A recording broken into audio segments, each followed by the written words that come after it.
KSET exam ನ pass ಆಗ್ಬೇಕು ಅಂದ್ರೆ ನಮ್ಮ ಮೈಂಡ್ ಸೆಟ್ ಯಾವ ತರ ಇರ್ಬೇಕು ಅದ್ರ ಬಗ್ಗೆ ಹೇಳ್ತೀರಾ? ಡೆಫಿನೆಟ್ಲಿ. ನೋಡಿ, ನಾವು ಕೆಸೆಟ್ ಎಕ್ಸಾಮ್ ನಾವು ಪಾಸ್ ಆಗ್ಬೇಕಾಗಿತ್ತಂದ್ರ ನಮ್ಮ ಮೈಂಡ್ ಸೆಟ್ ಯಾವ ತರ ಇರಬೇಕು, ಮತ್ತೆ ನಾವು ಯಾವ ತರ ಮೈಂಡ್ ಸೆಟ್ ಇದ್ರೆ ನಾವು ಕೆಸೆಟ್ ಎಕ್ಸಾಮ್ ಪಾಸ್ ಆಗ್ತೀವಿ ಅನ್ನೋದ್ರ ಬಗ್ಗೆ ನಾನು ಈಗ ಹೇಳ್ತೀನಿ. ಒನ್ ಟೈಮ್ ನಾವು ಅನ್ಕೊಂಡ್ವಿ ಅಂತ ಅನ್ಕೊಳ್ರಿ, ನಾನು ಕೆಸೆಟ್ ಎಕ್ಸಾಮ್ಗೆ ಪ್ರಿಪೇರ್ ಆಗ್ತಾ ಇದ್ದೀನಿ ಅಂತಂದು ನಾವು ಫಿಕ್ಸ್ ಮಾಡ್ಕೋಬೇಕ್ರಿ, ನಾನು ಈ ಸಾರಿ ಕೆಸೆಟ್ ಎಕ್ಸಾಮ್ ನ ಪಾಸ್ ಆಗೇ ಆಗ್ತೀನಿ ಅಂತ. ನೋಡ್ರಿ, ರಿಸಲ್ಟ್ಸ್ ಏನಾದ್ರೂ ಬರ್ಬೋದ್ರಿ ಅದು. ಸೊ ನಾವು ಪಾಸ್ ಆದ್ರೂ ಆಗ್ಬೋದು, ಆಗದೇನೂ ಇರ್ಬೋದು. ಬಟ್ ನಾವ್ ಅನ್ಕೋಬೇಕ್ರಿ, ನಾನು ಕೆಸೆಟ್ ಎಕ್ಸಾಮ್ ನ ಪಾಸ್ ಆಗೇ ಆಗ್ತೀನಿ ಅಂತ. So this is first thing. And second one ಏನಂದ್ರ, ಸೊ ಕೃಷ್ಣ ಪರಮಾತ್ಮ ಭಗವದ್ಗೀತೆಯಲ್ಲಿ ಹೇಳಿದ್ದಾರೆ, so you leave the results to me, you do your work ಅಂತ. ಅಂದ್ರ ಸೊ ನಿಮ್ಮ ಕೆಲಸವನ್ನ ನೀವು ಮಾಡಿ, ರಿಸಲ್ಟ್ ಏನೇ ಬಂದ್ರು ಸಹಿತ ಅದನ್ನ ಎಕ್ಸೆಪ್ಟ್ ಮಾಡೋ ಅಂತ ಗುಣ ನಮ್ಮ ಹತ್ರ ಇರಬೇಕು ಅಂತ. ಸೊ ಅದಕ್ಕೋಸ್ಕರ ನಾವು ನಮ್ಮ ಪಾರ್ಟ್ ಆಫ್ ವರ್ಕ್ ಏನಿರುತ್ತಲ್ಲ ಅದನ್ನ ಮಾಡ್ತಾ ಹೋಗ್ಬೇಕು ಅಂತ. ನೆಕ್ಸ್ಟ್ ಎರಡನೇದು ಏನು ಅಂದ್ರ, ನಾವು ಯಾವಾಗ್ಲೂ ಬೇರೆಯವ್ರ ಜೊತೆಗೆ ಕಂಪ್ಯಾರಿಸನ್ ಮಾಡಬಾರ್ದು.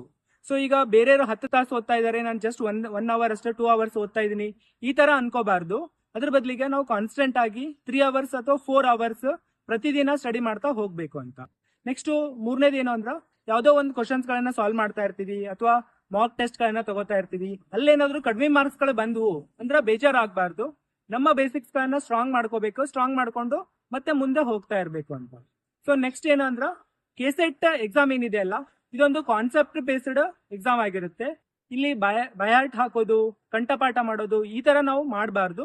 ಅದ್ರ ಬದಲಿಗೆ ಪ್ರತಿಯೊಂದು ವಿಷಯನೂ ಸಹಿತ ಅದನ್ನ ಕಾನ್ಸೆಪ್ಟ್ ನ ಅಂಡರ್ಸ್ಟ್ಯಾಂಡ್ ಮಾಡ್ಕೊಂಡು ಪೂರ್ತಿ ವಿಷಯನ ತಿಳ್ಕೊಳ್ಳೋದಕ್ಕೆ ಪ್ರಯತ್ನ ಮಾಡ್ಬೇಕು ಅಂತಂದು. ಸೊ ಜೊತೆಗೆ ಕೊನೆಯದಾಗಿ ಏನಂದ್ರ, ಕೆಸೆಟ್ ಎಕ್ಸಾಮ್ ಅನ್ನೋದು ಏನಿದೆ ಅಲ್ಲ, ಇದು ಯಾವ್ದೋ ಒಂದು ಡಿಗ್ರಿ ಅಲ್ಲ ರೀ. ಅದ್ರ ಅರ್ಥ ಏನಂದ್ರ, ಒಂದು ದಿನದ ಎಕ್ಸಾಮ್ ಅಲ್ಲ ಇದು. ಸೊ ಇದು ಕಂಟಿನ್ಯೂಸ್ ಆಗಿರುವಂತ ಎಕ್ಸಾಮ್ ಆಗಿರುತ್ತೆ.